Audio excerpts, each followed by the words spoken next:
Les pervers narcissiques. Je suppose que tu en as déjà entendu parler.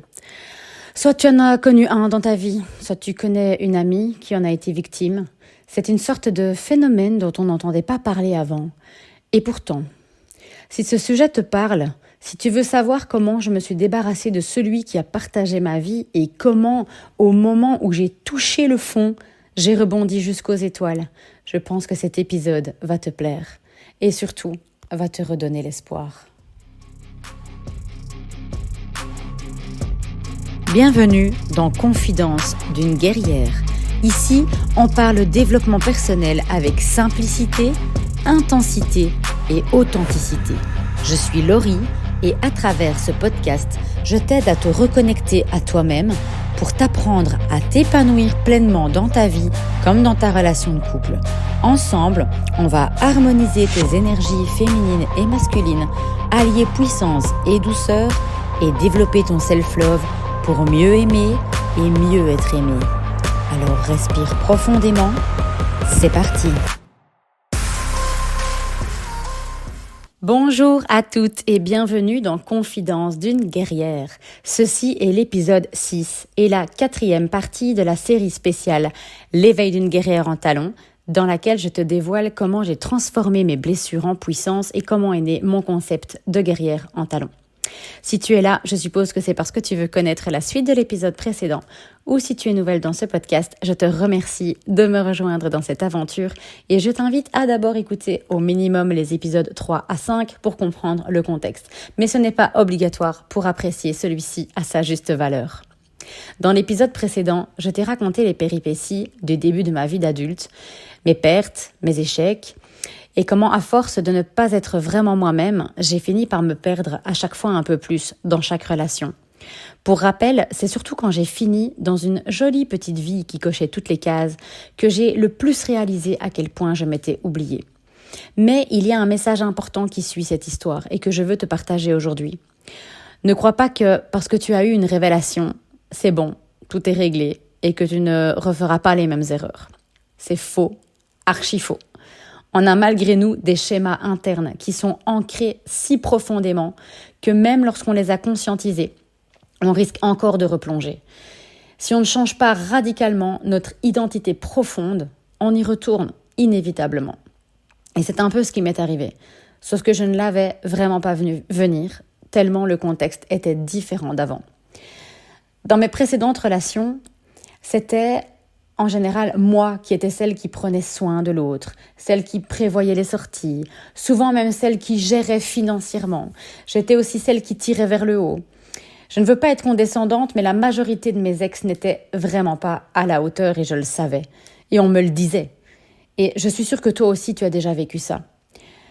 Pas qu'on se pense supérieur, mais quand les conversations sont vides, que c'est zéro niveau culture générale, fade au niveau intelligence émotionnelle, et que tu as tout le temps l'impression de sortir avec un gamin de 14 ans coincé dans un corps d'homme, voilà quoi. Je pense qu'aucune de nous ne rêve de ça dans sa vie.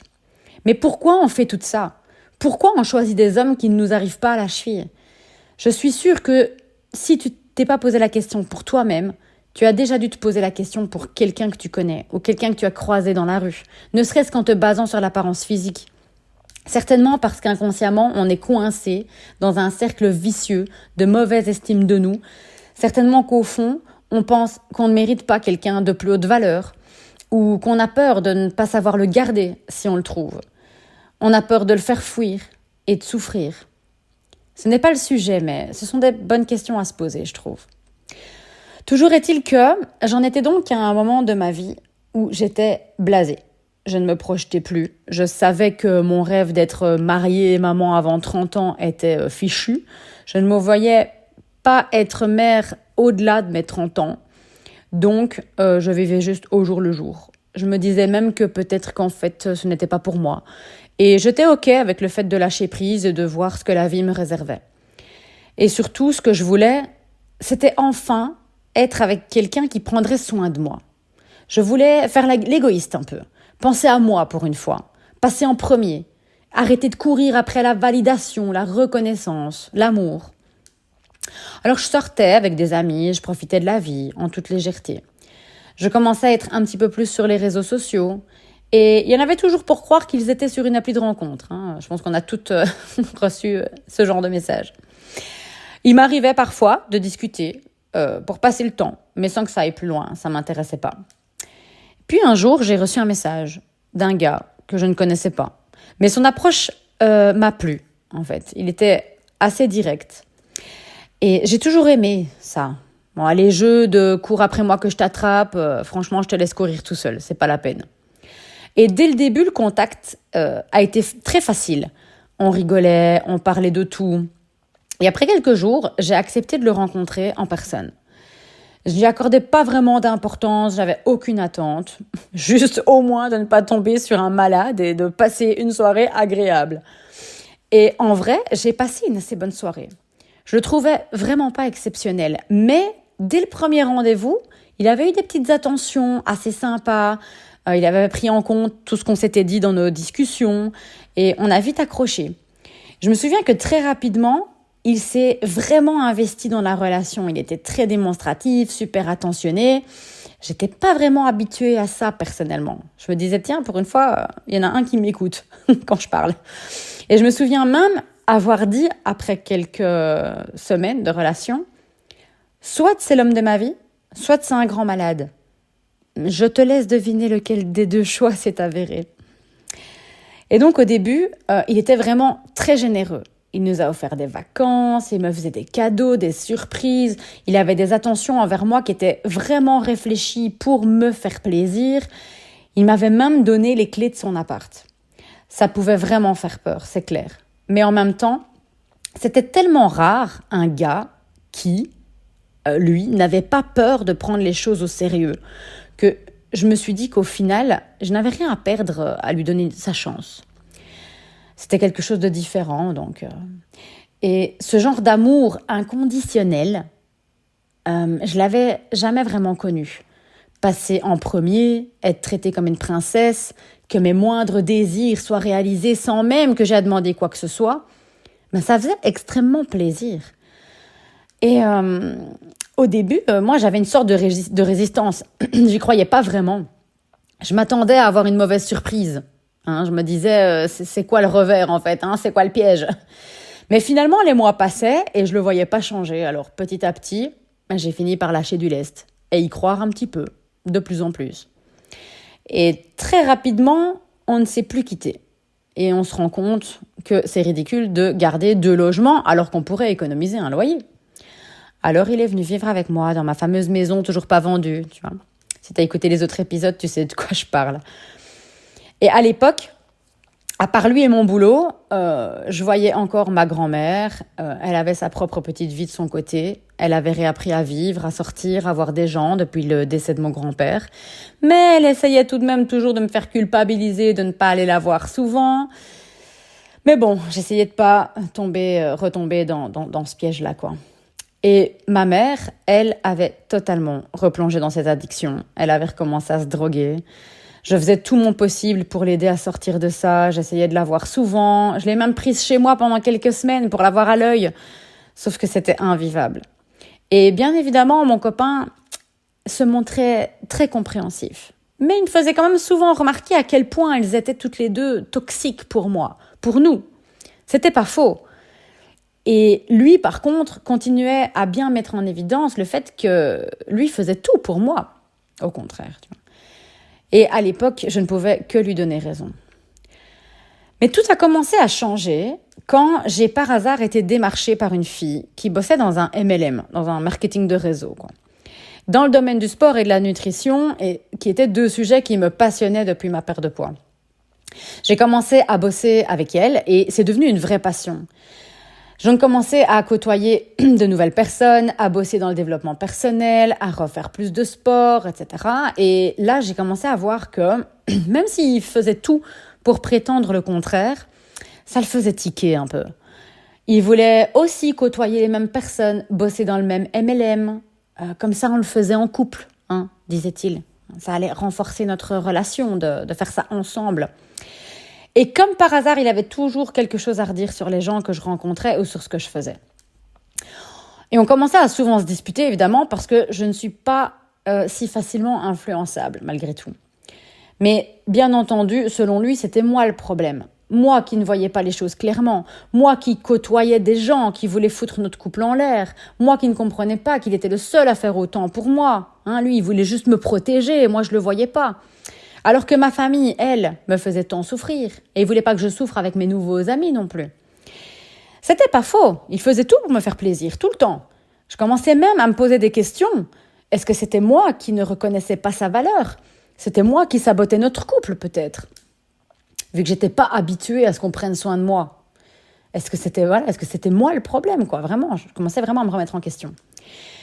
Et quand je sortais sans lui, comme par hasard, il arrivait des choses de dingue, comme quelqu'un dans le jardin qui tentait de rentrer dans la maison. Encore heureux que je ne vivais pas seule, disait-il. Il bossait souvent la nuit, et il était en plus sapeur-pompier, et il lui arrivait toujours des histoires de sauvetage de dingue. C'était trop un héros, en fait. Et à sa décharge, j'avais rencontré sa famille, et je pouvais totalement comprendre qu'il ait parfois tendance à exagérer pour attirer l'attention ou se faire valoir. Il était beaucoup en attente de reconnaissance de ma part, et il en faisait des tonnes. Et je passais mon temps à le rassurer. Il n'avait pas peur de se montrer vulnérable devant moi, mais sans être comme mes autres partenaires. Il n'était pas un boulet qui vivait à mes crochets. Mais bon, nos disputes commençaient quand même à me gonfler et qu'il ne soit plus le centre de mon univers. Parce que, comme je disais avant de le rencontrer, je sortais, j'avais un cercle social, etc. Puis, comme d'habitude, l'erreur que je faisais souvent, c'était qu'une fois que j'étais en couple, j'avais beaucoup moins de cercle social. Je sortais beaucoup moins sans mes partenaires et voilà, en général, mon partenaire devenait le centre de mon univers. Mais là, vu que je travaillais dans le MLM, j'avais d'office de toute façon d'autres personnes qui m'entouraient. Et le fait qu'il ne soit plus le centre de mon univers commençait à m'ouvrir les yeux sur certaines choses. Comme j'aime bien le dire, parfois, quand on a le nez dedans, on ne sent plus la merde. Mais quand on est entouré, d'autres commencent à la sentir et à remettre les choses en perspective. Jusqu'à ce qu'un jour, lors d'une fête chez moi, avec mes nouveaux amis rencontrés dans le MLM, justement, il a voulu me faire croire que l'une d'entre elles, notamment la fille qui m'avait démarché en fait, avait essayé de l'embrasser. Là, j'ai tout de suite capté qu'il y avait un souci. Déjà, je savais que cette fille ne tenait pas mon copain en très haute estime. Elle ne s'était pas privée pour me donner son avis sur son comportement. C'était une des personnes qui remettait les choses en perspective. Et surtout qu'il n'était pas du tout son genre physiquement, quoi. Et franchement, même si je sais que parfois on peut être bien surprise, je ne pouvais pas l'imaginer être une fille comme ça. Et enfin, vu que j'étais assez proche d'elle, j'ai eu la bonne idée de lui en parler à elle avant de tirer des conclusions. Et c'est là que j'ai découvert le poteau rose. Non seulement c'était lui qui avait essayé de l'embrasser, et elle avait des preuves grâce à un échange de SMS survenu après la fête, mais elle n'avait pas osé m'en parler de peur justement que je ne la croie pas et que je prenne le parti de mon copain. Mais aussi, il lui avait déjà fait des avances des semaines auparavant et tentait sans arrêt de me faire passer pour une folle dans mon dos. Et ce con, il mettait ça par écrit dans des SMS, quoi. C'était n'importe quoi. Bon, ni une ni deux, après l'avoir confronté à ses mensonges, qu'il ait encore une fois tenté de me faire passer pour une folle, pour une grosse naïve, qui croyait plus une amie au lieu de lui, j'ai rompu avec lui. Il est parti de la maison, calmement, et je m'en croyais débarrassée. Il vivait avec moi, donc je savais qu'il allait revenir récupérer ses affaires. Mais bon, 3 jours de silence radio plus tard, il a débarqué, mais c'était pas pour récupérer ses affaires. Il pensait que je m'étais calmée, et qu'on allait se réconcilier. C'était juste une dispute. Sauf que moi, pendant ces 3 jours, énormément de pièces du puzzle s'étaient mises en place. J'ai encore appris plein de choses. Je suis tombée de haut, mais je me sentais vraiment libérée d'un poids. Mais quand il a compris que ma décision était définitive, il l'a vachement moins bien pris. Il a été vachement moins calme. Et là, il a décidé de s'incruster et de me faire vivre un enfer. Je ne pouvais pas légalement le mettre dehors. Je n'avais rien de concret contre lui. Il avait plus son appart. Tout ce que je pouvais espérer, c'était qu'il se lasse et qu'il finisse par partir. Et là, ça a commencé à tourner au cauchemar. J'ai commencé à ne plus retrouver certaines choses. D'autres disparaissaient mais réapparaissaient comme par magie. J'avais l'impression de perdre la tête. Il me harcelait par SMS, il m'insultait. Plein de soi-disant bonnes intentions. Un jour, il m'a même dit que les gitans avaient marqué ma maison en mon absence et que j'avais intérêt à faire attention. Il me suivait en voiture pour vérifier où j'allais. Et en discutant avec une amie qui avait vécu un peu la même chose, elle a commencé à me parler de son ex-mari avec qui elle était restée 10 ans et qui était un manipulateur pervers narcissique. Alors j'ai commencé à me renseigner sur le sujet, sur Internet d'abord, comme tout le monde fait, dans des bouquins, et j'ai compris que c'était totalement lui. La description qui en était faite, c'était totalement lui. J'ai halluciné. À ce moment-là, psychologiquement, j'ai vraiment touché le fond. Comment avais-je pu être aussi aveugle ? Comment avais-je pu me laisser avoir comme ça ? Moi qui avais été toujours la fille forte, la fille qui ne se faisait pas avoir, est-ce que j'étais devenue à ce point comme ma mère pour tomber si bas ? Désolée, ça peut paraître dur, ce genre de terme, mais c'est ce que je pensais à l'époque. Et je commençais à me dire que vraiment jamais je ne serais capable de connaître une relation saine, que je n'aurais plus jamais confiance, ni en un homme, mais encore moins en mon jugement. J'étais bonne qu'à attirer des boulets ou des malades dans ma vie. J'avais vraiment perdu espoir et surtout j'avais perdu toute confiance en moi. La chance que j'ai eue, je pense, c'est que ce gars soit arrivé dans ma vie à un moment où je ne m'étais que très peu investie émotionnellement, que je ne me projetais pas vraiment à long terme dans cette relation. Même si j'avais lâché du lest et que j'y croyais un petit peu de plus en plus, on ne faisait pas de plan. Et je ne faisais plus les mêmes erreurs qu'avant, à vraiment tout prendre en charge, tout gérer, me voir dans un futur, je sais pas, mariée ou quoi avec lui. Je gardais une résistance. Encore heureux. Et donc, parce qu'il n'avait pas vraiment pu rentrer dans ma tête totalement. J'ai eu cette révélation de ces mensonges, etc., alors qu'il commençait seulement à rentrer dans ma tête. Il a été très con. Et aussi, grâce aux personnes rencontrées avec le MLM, j'avais été bien entourée. Mais psychologiquement, c'était tout de même très difficile.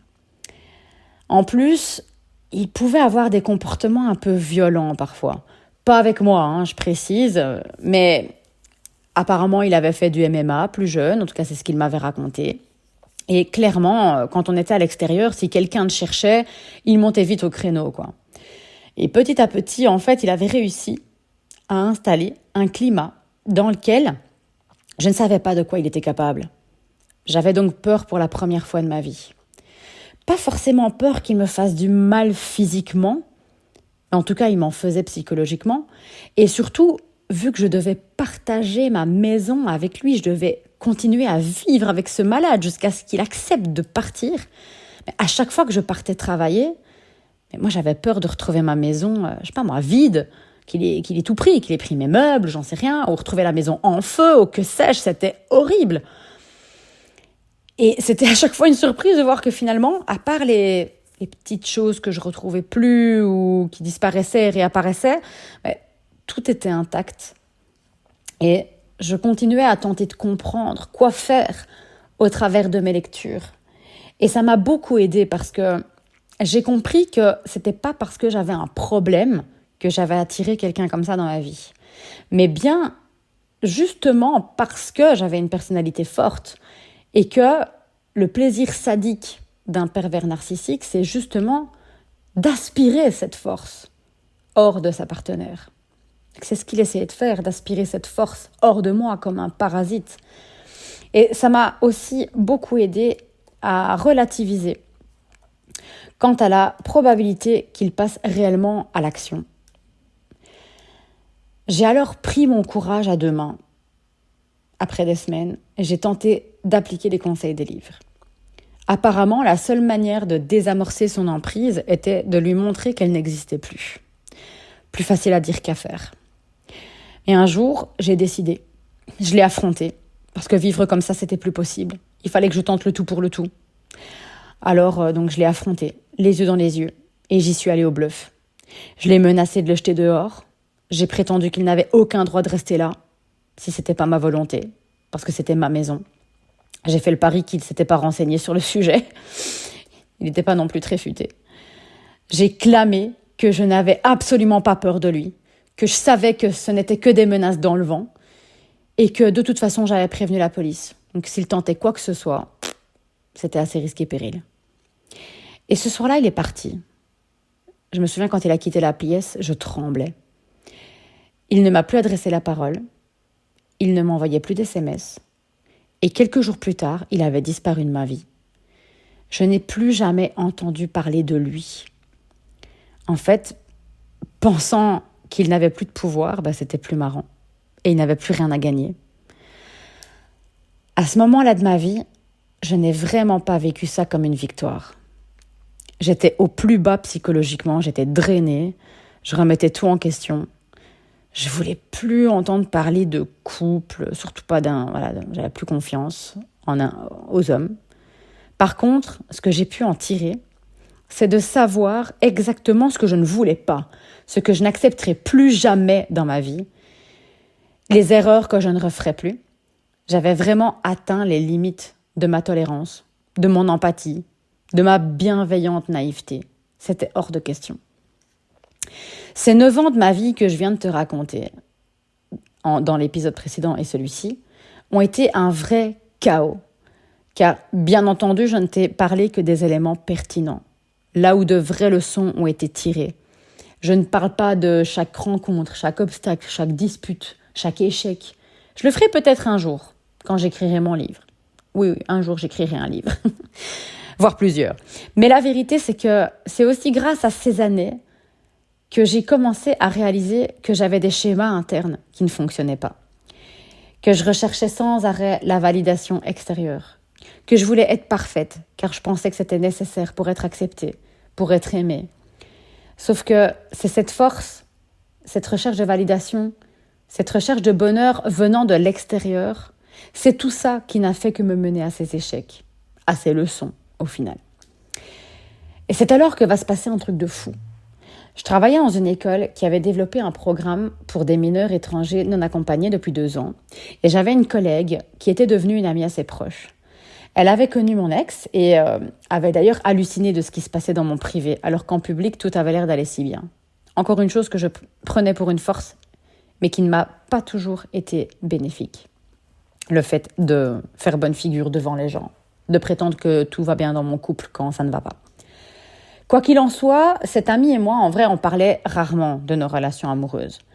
Et un jour, peu de temps après ma rupture, quelques semaines, elle m'envoie un message sorti de nulle part pour me dire qu'elle connaît le mec parfait pour moi, avec qui je m'entendais trop bien parce qu'on avait plus ou moins le même type de personnalité. Et là, elle m'envoie des photos, elle m'envoie des infos, elle a l'air toute excitée par le truc. Moi, je l'avais jamais vue dans cet état-là. C'était vraiment pas son genre de parler de relations, de parler de mecs et surtout pas de jouer aux entremetteuses. Alors, j'ai été assez désarçonnée sur le coup, mais ça m'a fait rire, quoi. Je voulais pas la casser dans son trip. Donc, je suis pas allée en mode, non, mais c'est bon, je veux plus rien savoir. Et je lui ai simplement proposé, écoute, la prochaine fois que tu fais une fête chez toi ou quoi, t'as qu'à nous inviter tous les deux et je sais pas, on verra bien, quoi. Je le rencontrerai et puis on verra. Sans vraiment aucune attente de ma part. Ce que je ne savais pas, c'est que au moment où elle m'envoyait ces messages, elle était en train de faire ma pub auprès du gars en question et qu'elle lui avait passé mon profil Facebook. Donc, dès le lendemain, je reçois une invitation de sa part. Bon, fatalement, je reconnais la photo, donc j'accepte, même si je suis assez surprise, parce que je ne m'attendais pas à ce qu'il m'ajoute sur les réseaux. Je m'attendais juste à le rencontrer par hasard dans une fête chez ma collègue. Mais bien entendu, dès le départ, je me suis dit, s'il m'a ajouté, ok, c'est qu'elle lui a parlé de moi et c'est qu'il est intéressé, en fait. Mais bon, je restais assez prudente. Voilà, à la base, je voulais vraiment plus entendre parler de relations amoureuses. Et là, en plus, c'était le pote d'une collègue et qui était une amie aussi. Donc, c'était risqué. Et voilà qu'il m'envoie un message. Un message dont on se souvient encore aujourd'hui. Entre salutations, présentation, son approche avait été plus que directe. je suppose que tu sais pourquoi je t'ai ajouté. Boum. Eh ben, en voilà un qui tourne pas autour du pot, je me suis dit. Et comme je te l'ai déjà dit plus haut, j'aime bien ça. J'apprécie. C'est osé, c'est couillu. Et j'ai répondu. Oui, je sais. J'avais aucune envie de faire du genre. Oh non, je vois pas du tout de quoi tu parles. Vas-y, dis-moi. Non, ça, c'est pas mon genre du tout. Ça va, on va pas se mentir. On sait très bien que quand un mec nous ajoute sur les réseaux et commence à nous parler, on sait. Un mec qui bouge, qui ose, c'est un mec intéressé. Et une fille qui répond, c'est que quelque chose l'intéresse aussi. Et j'étais curieuse. J'avoue que les petites infos que ma collègue m'avait données m'avaient titillée. Parce que c'est vrai que les petits détails qu'elle m'avait donnés, c'était assez intéressant par rapport à des choses qui me plaisaient, que je recherchais. Alors on a commencé à échanger. Encore, et encore, et encore, et c'était dingue. C'était facile. Les points communs, les valeurs, les attentes de la vie, le niveau de conversation, les ambitions, les passions, jusqu'aux goûts musicaux, quoi. Encore un peu et j'aurais pu simplement retomber sur un autre taré, hein, on va pas se mentir. Sauf que plus on parlait et plus on s'attachait. Et il ne nous restait qu'une semaine avant qu'ils partent pour 2 semaines en vacances. Et pour moi, il était hors de question qu'on continue cette relation virtuelle sans même savoir s'il y avait quelque chose derrière, si c'était du vent. Donc avant qu'ils partent, je voulais absolument savoir si cette connexion était réelle ou si c'était uniquement vrai derrière un écran. Parce que ça, c'est très souvent comme ça. Hein, on est très à l'aise derrière un écran, on se dit tout, on parle facilement, et puis quand on se voit en vrai, on n'a plus rien à se dire. Donc moi, il fallait que je sache. On a donc convenu d'un rendez-vous. Et c'était bien réel. À partir de là, tout s'est enchaîné très vite. Jamais j'aurais pu imaginer ça. Au bout du 5e rendez-vous, on était accro. Il est parti en vacances, ça nous a semblé une éternité. Et quand il est rentré, on ne s'est plus quitté. Après 8 mois, on emménageait ensemble dans une autre maison, en attendant que la maison de mon ancienne vie se vende. 3 mois plus tard, j'apprenais que j'étais enceinte. C'était voulu, je précise. Et 5 mois après, on disait oui pour la vie. Moi qui pensais que c'était impossible, voilà que j'étais mariée et maman l'année de mes 30 ans. Bon, ça n'a pas été aussi rapide entre nous parce que je voulais pas dépasser cette échéance, hein. Bien entendu.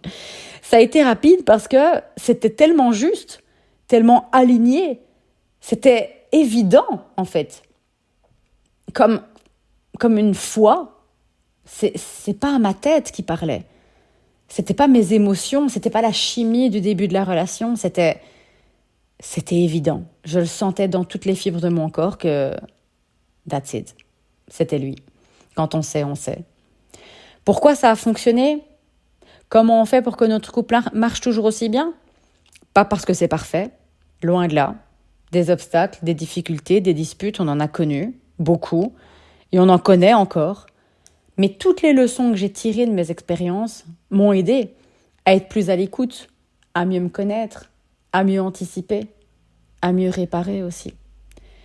Et si je tenais à te raconter toutes ces histoires, c'est parce que je suis sûre que toi aussi tu as dû connaître des pertes, des deuils, des ruptures, des rejets, des déceptions, des échecs. Bon. Mais encore une fois, on ne se définit pas par notre passé.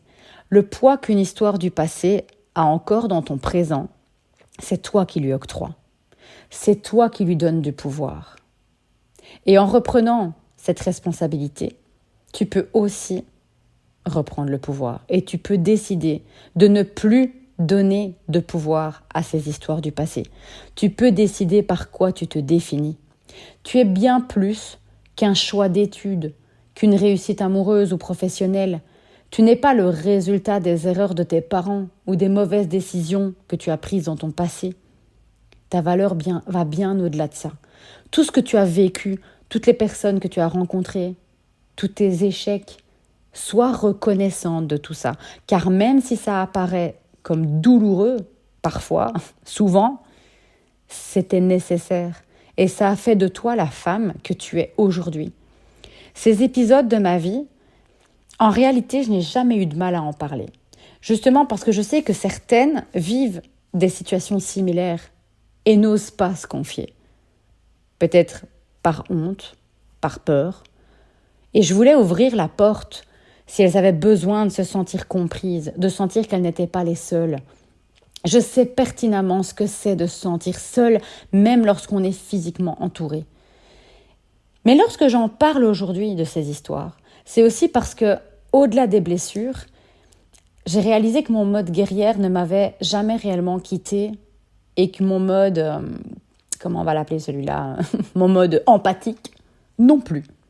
Et il m'arrivait encore souvent d'osciller entre les deux. Parfois trop froide et trop distante, parfois trop gentille et trop compréhensive. Et en fait, à certains moments, je voulais tellement faire différemment de ma mère que j'étais un peu trop comme ma grand-mère. Et à certains moments, je refusais de ressembler à ma grand-mère, alors je devenais plus comme ma mère. Mais en vrai, je me retrouvais dans aucune des deux identités. Aucune des deux n'était réellement moi. Surtout que j'ai réalisé que si j'adoptais ces comportements, c'était en réponse à un autre comportement que j'évitais. Et pas simplement parce que c'était qui j'étais profondément. Et il était temps que je ne sois plus le reflet de quelqu'un, ni son opposé. Que je n'adopte plus des comportements par rancœur ou colère. Que je n'adopte plus des comportements non plus pour attendre la validation de quelqu'un, ou en espérant être aimé, être respecté, mais juste d'incarner qui je suis et de trouver un équilibre entre ces deux énergies qui m'habitaient. Il était temps que je devienne une guerrière en talons.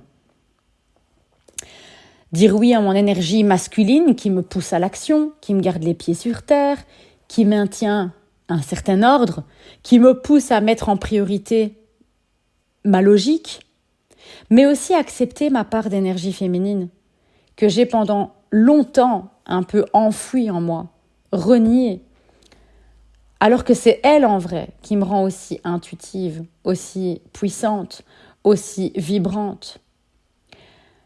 Malgré tout, j'ai toujours perçu les hommes comme plus respectables, plus forts, plus simples. Les modèles féminins avec lesquels j'avais grandi m'avaient donné une image très négative de la femme.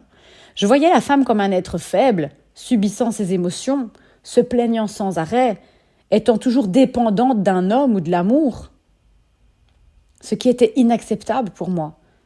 Il était primordial que je gère tout toute seule, que je n'ai besoin de personne pour m'en sortir, que mes émotions ne soient jamais au contrôle. Et je pense qu'à cause de ça, je ne laissais personne réellement percer ma bulle. Et pendant longtemps, ça m'a protégée. Mais à un moment, ça devient épuisant de vouloir porter le monde à bout de bras. Et pour moi, c'est ça, être une guerrière en talons. C'est incarner sa féminité et sa masculinité. C'est harmoniser ses énergies. C'est être forte, mais connectée au monde et à ses ressentis. C'est pas seulement mettre la logique en priorité ou mettre les émotions en priorité. C'est ne plus subir ni l'un ni l'autre. C'est équilibrer les deux, se rendre compte qu'on peut tirer sa force, parfois du mental et de la logique, mais aussi parfois de ses émotions, être en conscience de tout ça. Et il a fallu que quelqu'un s'immisce de force dans ma bulle, ce fameux parasite, pour qu'enfin ma bulle explose et que la lumière puisse y entrer. Et aussi, j'ai longtemps cru qu'il fallait que je guérisse mes blessures pour avancer.